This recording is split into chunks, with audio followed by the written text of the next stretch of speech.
any issues accessing the captions or interpreters, please message the moderators in the chat. And before we begin, I would like to acknowledge that I'm joining you today from the land of the Patawomack people, excuse me.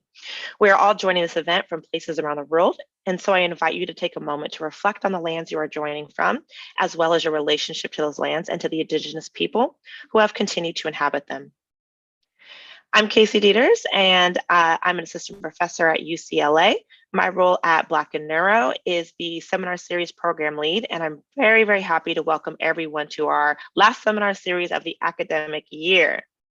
In this series, we plan to feature neuroscience faculty, neurologists, postdocs, and graduate students. We hope to provide a stage for them to share their science, their paths, their setbacks, and their triumphs. And we hope through this we can celebrate our community and help change the broader community's idea of what a neuroscientist or neurologist looks like. Some logistics. After the talk ends, we'll have about 10 to 15 minutes for questions from the audience, and you can ask them using the Zoom's Q&A function at the bottom of your screen. Feel free to share those throughout the talk, any of the questions you have. Additionally, if you want to share any tidbits you learned today on social media, please do so using the hashtag BIN Seminar Series. That's hashtag BIN Seminar Series. So today it's my honor to present our speaker, Dr. Cory White. Dr. White is an NIH Blueprint D-SPAN postdoctoral research fellow at Johns Hopkins University School of Medicine in the laboratory of Deanna Williams, studying the metabolic consequences of HIV in the brain using multiple animal models of infection in the Department of Molecular and Comparative Pathobiology, again at Johns Hopkins University. Before joining the Williams Lab, Dr. White earned his PhD in the Biochemistry, Cellular, and Molecular Biology graduate program, also at Hopkins, and his bachelor's degree was summa cum laude from Mercer University. Dr. White is invested in initiatives that mentor, support, and advocate for historically excluded scientists. He serves as a mentor for the Hopkins Post-Bac Research Education Program, a mentor in the Hopkins HBCU Mentoring Program, and as a mentor and resource to many junior scientists at Hopkins and beyond. Thank you, Dr. White, for that service, by the way. In addition to Black in Neuro, Cory has benefited tremendously from numerous communities and resources that have poured into his scientific and professional development over his career, including NSF research experiences for undergrads, the Society for Neuroscience Neuroscience Scholars Program, NSP, the Diversity Specialized Predoctoral to Postdoctoral Advancement in Neuroscience Award, that's the D-SPAN, and the Broadening the Representation of Academic Investigators in Neuroscience, or the BRAINS program. First of all, before I hand this over to you, just kudos to you on what sounds like an amazing academic trajectory you've had so far. And so with that though, Doctor, I'm gonna hand everything over to you, and I look forward to hearing your research and your history. Oh, yes, thank you so much. And thank you to all of the organizers. Thank you, Casey, and thank you for this invitation and everything that everybody is doing with Black in Neuro. And so today I would like to share just some of the research that I've been doing in the Williams Lab. And a lot of this data is very new, with really discerning what is happening with SIV infection and antiretroviral therapies and how that's impacting the spatial distribution of brain lipids. And so when you think of the brain, you normally think of, a lot of the functions that it does. You think of morphologically, it's very variable, but a lot of times you don't think of what it's made of. And the fat itself, the brain itself is actually your second most fatty of any organ. Only thing fattier than the brain is actual adipose tissue. So it's super duper prevalent in fat. And fat itself is also very critical for the way that the brain functions. So it's very vital for the propagation of action potentials through myelin that is on the axons made up by oligodendrocytes, very much so by sphingomyelin. And as well, structurally, the brain is very distinct in the way that its lipids are comprised. So here, and I'm not sure if everyone can see my pointer. Let me, okay, it says visible. So here is an example of a membrane phospholipid that makes up the membrane bilayer. And within the brain, there's a higher proportion of double bonds that make kinks that either are mono, which is an example here, or polyunsaturated, so has more than one of those kinks within the chain. And that impacts properties of physical properties and how structure and function can go. And it also can be very important for just maintaining homeostasis as well. And so I have some examples of what some of those look like. So here we have what is called a phosphatidylethanolamine. And here's what we have called a phosphatidylcholine. And they're called such just because they have this glycerol backbone, and the phospho group is here. And this is really an ethanolamine. So these R's represent actual fat chains or acyl chains. And fat stem cells are extremely energy dense.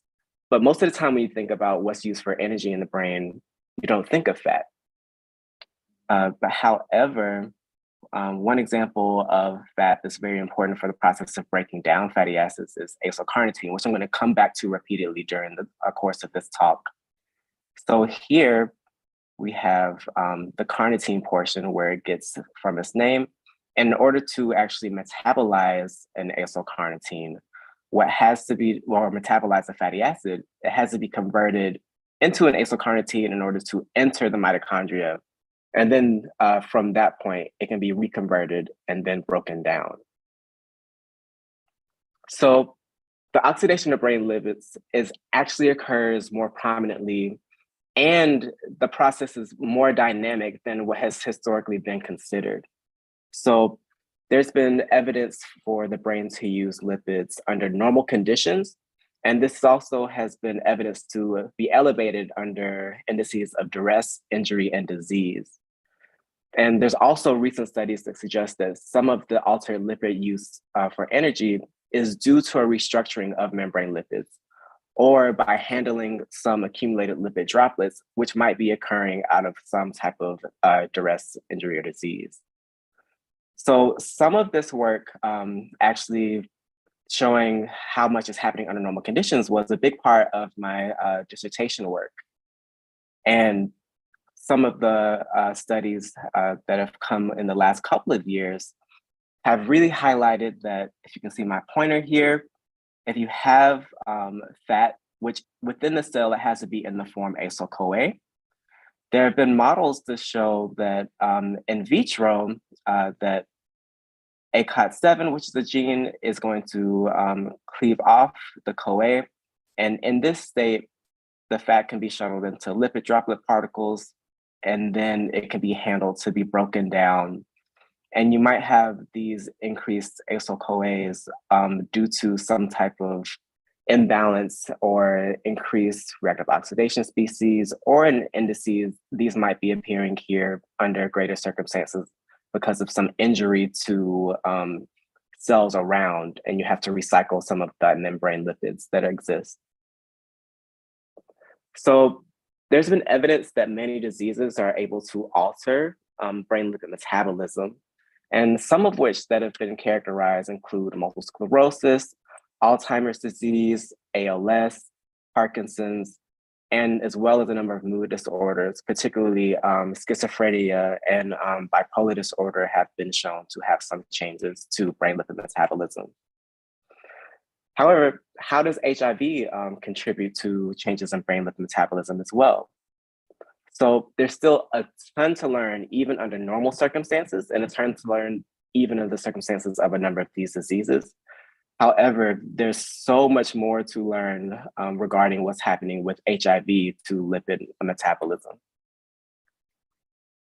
So some of the things that are known thus far is that in vitro, when you have just cultured in vitro astrocytes, human astrocytes, if you have an HIV viral protein TAT, the overexpression of that HIV viral protein TAT is able to increase the expression of some of the genes that are necessary for the breakdown of fatty acids. And similarly, with overexpression of the HIV viral protein TAT in human astrocytes, you also have an increase in the amount of oxygen consumption that is occurring. So that within itself is a proxy that you have more processes that can include fatty acid oxidation, but also could include other oxygen-consuming pathways of breaking down things for energy as well. And so we see that a couple of things are happening there. What's been hypothesized is what could be occurring through infection and how that can impact metabolism is that you have infected monocytes. So HIV is able to infect monocytes, it's able to cross the blood-brain barrier. And within the brain, a couple of cell types are able to be infected, and that includes your resident microglia, and that also includes astrocytes. Interestingly, neurons cannot be infected by HIV. But through infection, how astrocytes are going to respond metabolically is going to change. And astrocytes and neurons have a very codependent relationship for how metabolism works. They're very metabolically coupled. And so neurons are very dependent on astrocytes for lactate and able to meet a lot of their energetic needs. And with infection, that changes how astrocytes respond. So that makes them less willing to really give neurons what they need. The astrocytes are more so in survival mode for themselves. And so when this is sustained, this creates a state where the neurons are more vulnerable, and this can contribute or can possibly contribute to degeneration, which is one of the many hallmarks of HIV infections to the brain. So there are also therapeutics used for HIV known as antiretroviral therapies or ARTs. And these also are known to alter brain metabolism as well. And the way that these alter brain metabolism is sort of twofold. So the antiretroviral therapies themselves act in cell type specific ways. So they can change astrocytes in a different way than they would change different neurons, for example. But these bioenergetic changes also vary drug by drug. So both HIV infection itself and the antiretroviral therapies both have been shown to some degree, at least in vitro, to have an impact on brain lipid metabolism. And currently, the methods that exist aren't really capable of fully characterizing the full extent of what's happening to brain lipid metabolism. So I just have here a couple of flasks, and we could do so many in vitro experiments, and those are invaluable for telling us many things. But however, they don't give the full representation of really how an organism, how everything is interconnected. So the brain is one organ, and it's comprised of many cell types that are heterogeneous and together. But even how that responds depends on the rest of the system. So changes that are occurring in the liver, changes that are occurring throughout other organs are also going to impact the metabolism and homeostasis of the brain. And other tools that exist, this is an example of a mass spectrometer. We could do experiments where we have tissue into a mass spectrometer, but that's been homogenized. So that can't tell us really what's happening in different regions. The brain, like I mentioned before, is very spatially heterogeneous. Different areas of the brain have different function. And that means that they might have different metabolic demands. That may mean they might have different lipid composition from a space to another space. So that information will be lost by grinding it up through homogenization, even though that information is still very valuable that we would get from those techniques. And lastly, I have here an MRI scanner. MRI is able to give us spatial information of, how things are looking from our brains. But when it comes to lipids, MRIs aren't able to really discern individual lipid species. What they can tell us are really changes to white matter integrity, and even some modalities of MRI can tell us changes that are occurring for some small metabolites, but that's unable to really do things for things that are larger, such as lipids. So what I really wanted to do was investigate what's spatially changing to the brain.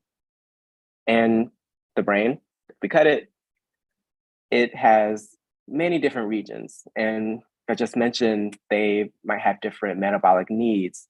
There might be different structural components to meet particular functions, from spaces of your cortex versus spaces of your midbrain versus where like your cerebellum. So from what we know that people with HIV have these higher indices of neurologic impairment and metabolic disorders by viral suppression. But we don't know how these brain lipids are spatially distributed.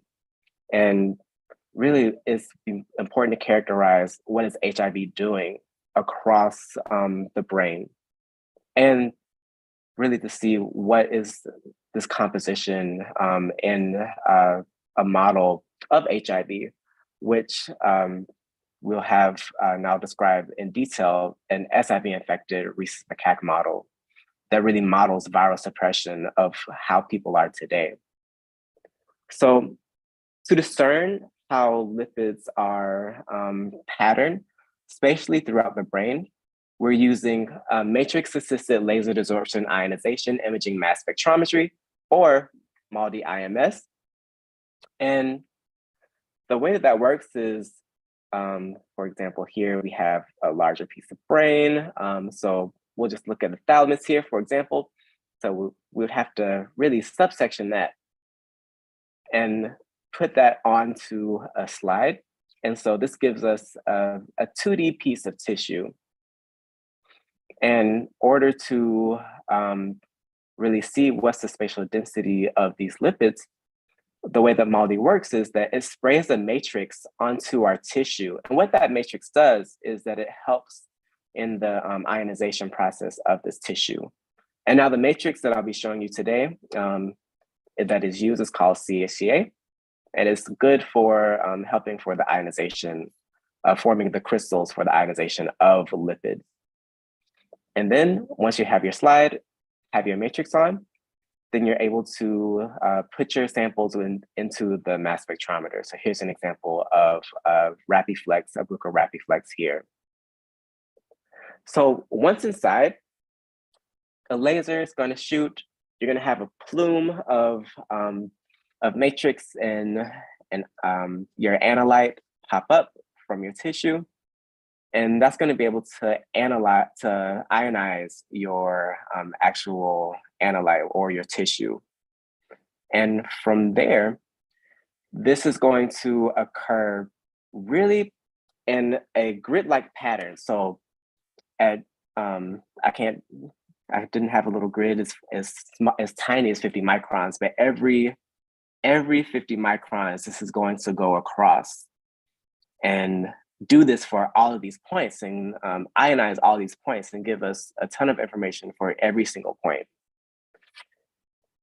And in summary, once this is ionized, it's within the mass spectrometer and the data has been processed there, we're going to see the intensities of a number of different ions. So for every single point of here, we technically are going to have one of the, like a graph of how much of each ion is within each of these points. And so, for example, this ion here is very abundant. This ion here is very abundant for, say, for example, like this point here.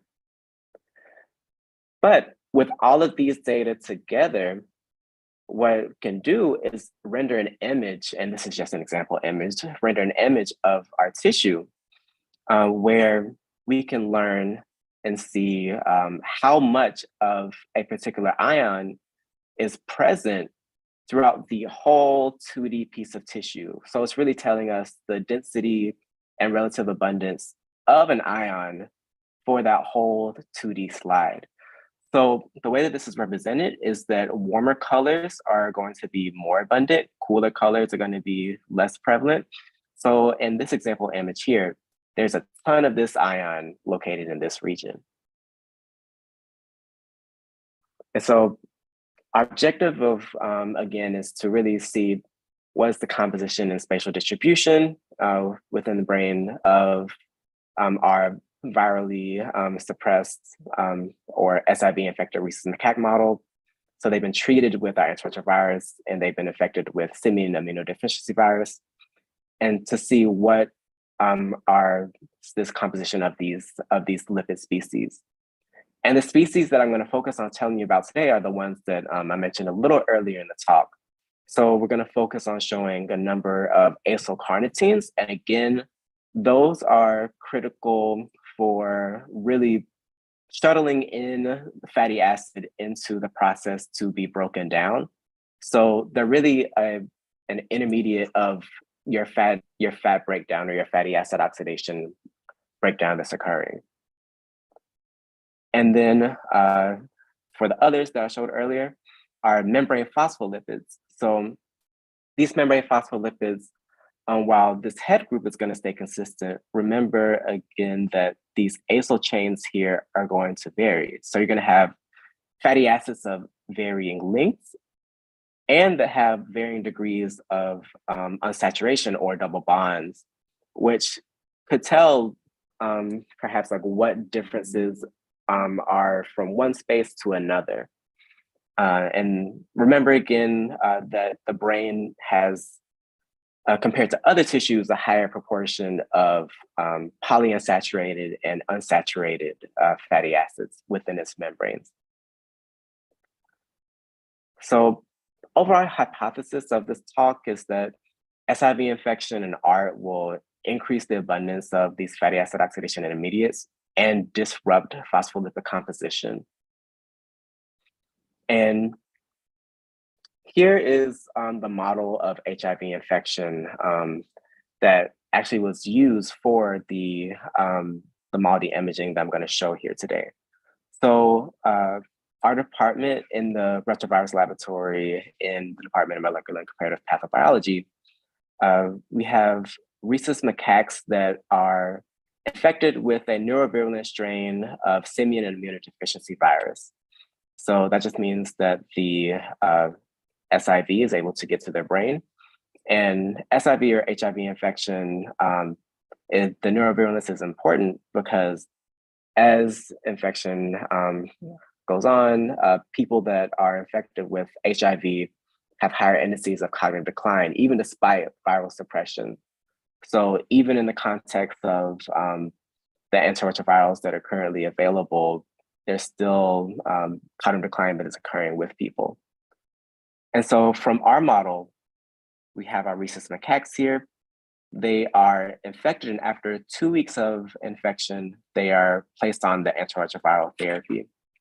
And after 90 days, there's going to be necropsy. So antiretroviral therapy is similar to what people receive. So here are the 3 antiretrovirals that they were on. And after the point of necropsy, there are 3 brain regions that I'm going to show here today. And remind you again that we're using the MALDI. So review the process very quickly again. We are going through with the 2D slice. We're spraying. And then for the data I'm about to show you right now is a little bit of data preliminary to what I'm going to show in the end. So this was done on another instrument, a Thermo Fisher Orbitrap. And then once in the Orbitrap, the laser shoots, ionize, and then we have data for all of those individual points that really get us to where we have a full ion density map that comes about from that corresponding slice.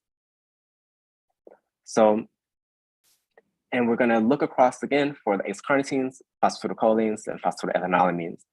And a lot of this early data is actually acquired by my PI, Dr. Deanna Williams, and myself.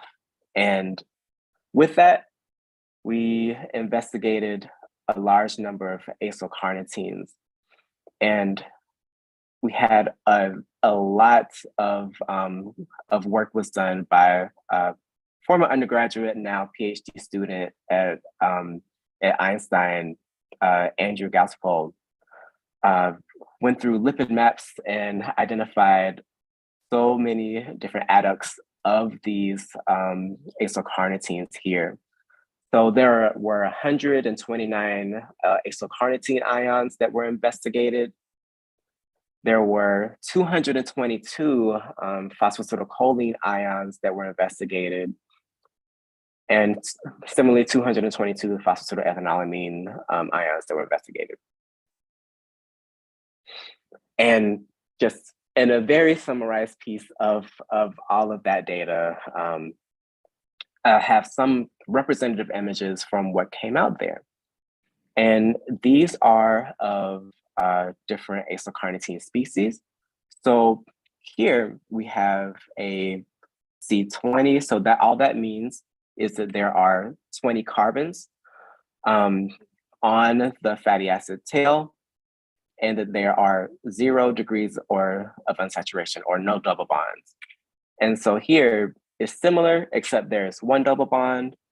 This is 22 carbons, 3 double bonds, 22 carbons, and 5 double bonds. And here, this was for midbrain, thalamus, and temporal cortex again.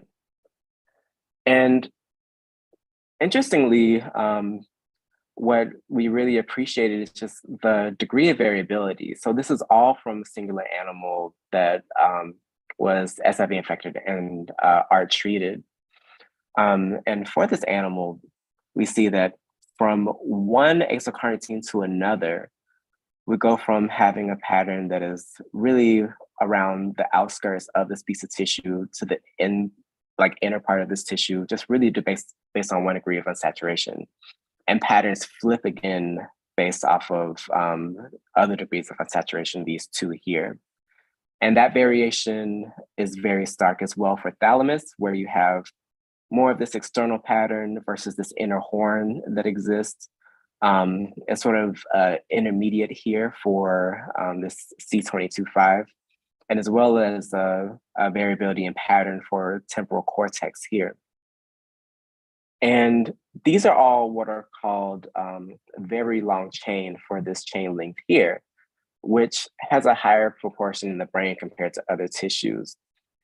And for some of these species here, those numbers correspond to arachidylcarnitine, gonadylcarnitine, docosahexaene trienolcarnitine, and docosahexaene pentanolcarnitine, respectively.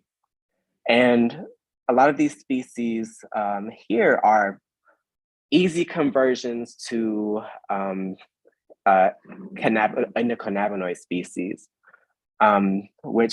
or like some lipid mediators or inflammation. So also possibilities here are differences in signaling and things that could be occurring in some of these spaces as well. So in the interest of time, there's some data that I'm not going to show for the phospholipids from this particular animal, but I'm just going to summarize what we found. So from the phosphatidylcholines from this data used on this instrument, we saw that some of the lower chains, so not the very long, but more from around like 16, 18, phosphatidylcholines were more abundant. And then for phosphatidylethanolamin's, there wasn't as clear of a pattern for what was observed, where we saw a higher amount of those very long chains for acyl-carnitines, or more of these C16, C18s for the phosphatidylcholines.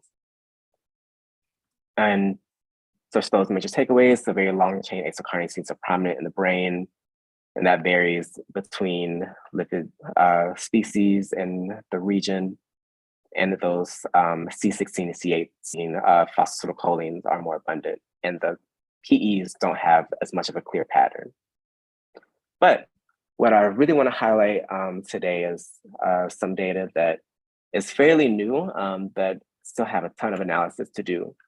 So while the data that I just showed is of one animal is showing what viral suppression, a model of viral suppression of HIV looks like, which is very important as it's what the modern context of HIV looks like.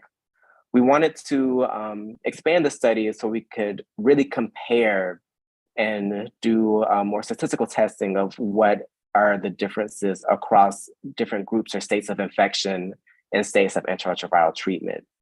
So now we've acquired data where we're assessing the spatial lipid distribution across groups. And this includes our first group, which is completely uninfected and untreated. Our second group, which is only infected with SIV only. So there are no antiretroviral therapies here. And similarly, there's none here. Our third group, which is actually the same as the data I showed prior. So this is SIV infected and are treated, as well as a fourth group. So this is SIV infected and was ART treated, but then the ART has been withdrawn. So it could be a model of viral rebound, or when you think of people relevance for individuals that have stopped taking their antiretrovirals for whatever reason. So what could be the consequences of stopping therapy to the spatial distribution of lipids? So these were done on a number of different macaques were used for these tissues. We tried to keep it where a singular macaque was used for all of the brain regions. And this is from historic samples that were from within the department. And there are a number of brain regions that were done here. So hippocampus, midbrain, temporal cortex, and cerebellum. And as well, this was done across all of our groups. So hippocampus, temporal cortex. So for, again, this is a piece of unaffected, our SIV only, SIV plus ART, and our ART withdrawn. And while tried our best just from the historic samples and how they were placed, we really had to take whatever cut of tissue we could for running these. And for cerebellum, we were missing our SIV only. And similarly, we did this for frontal cortex. So frontal cortex, liver, spleen, and kidney. So we have here missing again our SIV only and our actually as well our SIV withdrawn. So that was the case for frontal cortex and spleen. While for liver, we have all of our groups, and for kidney, we have only our SIV only, our SIV only and our untreated, unaffected. So again, our MALDI imaging mass spectrometry was used, and it's the same workflow. And now we are using what's called the Bruker RapidFlex. And again, the main ions that we're interested in looking at and that I'll be showing today are of acylcarnitines, phosphatidylcholines, and phosphatidylethanolamines. And these data were acquired in collaboration with the Applied Imaging Mass Spectrometry Core. So this is a core at Johns Hopkins led by Dr. Kristen Glunn and Dr. Kay Tressler. And I worked to acquire these data with a research specialist within the core, Dalton Brown, as well as with Kay. And this was using, again, the Bruker RapidFlex that has the googly eyes over here in the background. And we had a time acquiring these data. Initially, when we started acquiring things, the Bruker RapidFlex had a power failure, which caught on fire, but it was flown to Germany and repaired, and now it's up and running, and we're able to acquire data from all of our samples. So here is I'm going to show some examples of what we can do with these data. So I'm still very much so in the process of analyzing. I've learned how to do the hypothesis testing now, like within the softwares. But as an example, here is our temporal cortex again. So just as another reminder, this is uninfected. This is SIV only, so no ART. This is SIV plus our antiretroviral therapy. And then this is our infected again, but it's had the ART withdrawn. And so here's an example of an acyl-carnitine that is quite common, called oleocarnitine. And so this is one of the most common of our fatty acid species that exist within our organisms. So again, I mean, these tissues aren't uniformly cut from the same place, but what we can appreciate is degree of patterning within these tissues of where certain regions within are more prevalent, while others are less prominent. And from this alone, that tells pretty pictures, but what is going to be more useful from these data is relative quantification. So all of these data can be normalized to the total amount of ions within each of these that I have here. And from these, I've started graphing these data. So here's an example of ion intensities or ion that can be quantified from these. So this is of that oleocarnitine. And here we see, again, our unaffected, untreated, our SIV only, our SIV and plus ART, and our ART withdrawn. And you can see that there's a bit of elevation here. Nothing appeared to be pop up as significant from this particular ion. So similarly, I have another ion example here, and can do this for like literally hundreds of thousands of ions, which I'm actively in the process of doing now. And here's another very, very important lipid, especially for brain development, docosahexaenoyl carnitine here. And once again, we see not significant, but an increased trend within our SIV plus ART. Now, one of the things that I've been able to do that has been pretty powerful and really has fit the hypothesis of what I've thought so far is a principal component analysis. And for example, I'm going to show the one done with hippocampus across all of our group skin. So SIV, so unaffected, untreated, SIV, SIV plus ART, SIV withdrawn. And this is just a summary of what a principal component analysis means from Bruker. But I'll quickly tell you that what it does is going to really compare all of the data, like all of the ions from the groups, from all of them, and try to lump similarities in some way or another. And it's going to map these as what are called different components, where things that are more similar to one another are going to match closer in color, while things that are more dissimilar or more variable from one another are going to not be as similar in color. And so the components hold weight.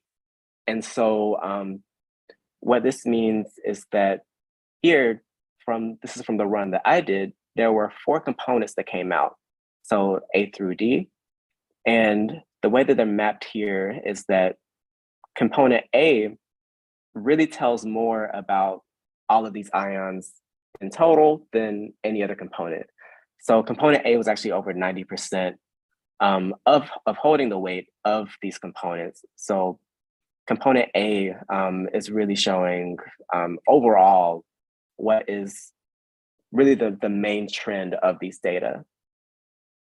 So here's component A of the principal component analysis that was run. So this is comparing all of the ions from the entire run of each of these for pieces of tissue. And really what we can appreciate here is that from our uninfected, untreated to our SIV infected plus antiretroviral therapy is that they're more similar to one another. And if you think about it, this would, if you want art to be successful, this could make sense as that maybe there are changes that are occurring. SIV only is less similar overall in its total ion profile. So it may be changing things more dramatically, which is then repaired to an extent by antiretroviral therapy.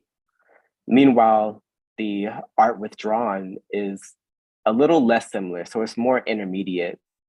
So it's more of in the middle to these and the SIV only.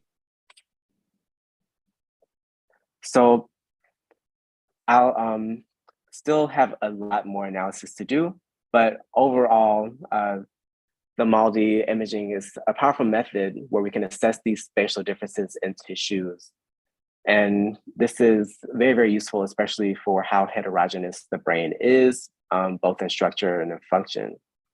And these preliminary analyses just are suggesting that art therapies are bringing the overall ion profile of the SIV infected tissue that has been treated with art being back more similar to tissue that is uninfected.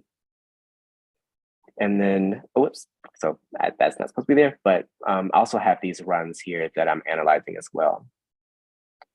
And then I've consulted with Bruker people very recently to learn how to do some more analyses for these data. So with that, I want to thank you all for your time today and attention, and thank everybody within the Williams Lab, especially to Deanna and Andrew, who showed a lot of the data that were done on the Orbit chat, as well as Hannah, who I've consulted a lot for learning things, for analyzing data, like using the RapidFlex, and learning some things for some other experiments that were not shown here today. And as well as thanking the Retrovirus Lab and the Bumpus Osborne Labs for consulting again, and for other experiments not shown here today, the AIMS core, and for my funding sources. So at this time, I can take any questions, and if you want to get in contact with me, here's my email and my Twitter. Oh, whoops, I'll leave this up. Awesome, getting lots of claps. Thank you so much, Dr. White, for an amazing presentation. I'm not gonna lie, a lot of that was over my head. So I'm gonna try to answer some of my questions. Sometimes I was taking notes and I was like, ask him what he meant by this. So that was really, really great though. So while I just want to remind everyone that is attending this talk to please use the Q&A function below to ask your questions. But while we wait for questions, I'm going to go ahead and start if you don't mind. Oh, yeah, of course. So yeah, so there's a few things that I noticed. I just wanted some clarification on so I can understand. So I noticed that when you were showing the different iron profiles, or I think this was the aggregates of the acylcarnitine. Did I say that right? Oh yeah, acylcarnitines, yeah. Thank you. Yes, I noticed that there were some aggregates actually, rather than it being like more a diffuse pattern. Is there a reason why that some of these showed aggregate patterns versus diffuse? So there's still a ton to be learned as far as why this is occurring. So people have really just hypothesized different reasons for why oxidation might happen. So the acylcarnitines themselves could be this sort of proxy to say of like how much of the fat is being used. So you could say, for example, if something is more clumped right there, that there might be more fat breakdown happening at that particular site. So there is that possibility, or it could be that this is intermediate because there's more turnover of membrane phospholipids that include those particular like fatty acid chains there. Mhm. So it's still a lot to learn just with lipid metabolism in the brain in general, but those Absolutely. are some of the possibilities that could exist. So is it possible to take sections for neighboring brain regions, right? Like the one right after? I should mention I do human research, so a lot of the wet lab Mhm, stuff. Excuse me. mhm. um, to actually test for that to see. So to do some of those things, um, it would be a little difficult to say. So, for example, MALDI is very, very useful, but it's also a snapshot. So it's Mm, telling you like what is there within that given point in time. So it tells us what's present, but it's not necessarily telling us what's happening. mm, So follow-up experiments to really discern, you know, what is actually happening there would have to be done. So experiments that could tell us like um, how much of something is being used up. So there are different things that are closer approximations of fatty acid oxidation. So they're like mm. classical, like old school radio labeling studies, for example. Um, so there are things that can be done, but might not tell us the pretty picture at the same time. So it might be the case like you might have to micro dissect for like that particular like little space and then do something like outside where you wouldn't get a picture of it, but it could tell you, oh, there's more oxidation here. And that would Gotcha. say this is happening for this particular purpose. Okay, gotcha. And then Hmm. I may have missed this, but is there a reason why you selected some of the brain regions? Talking about cognitive decline, I get why you looked at like the medial temporal lobe and hippocampus, for example. Hmm. But I was curious about your reason for selecting like the cerebellum, the midbrain, thalamus. Were these control regions, or is there another hypothesis for those? Oh, so what we used was what was available. So these are like Oh, historic gotcha. Okay. samples from other.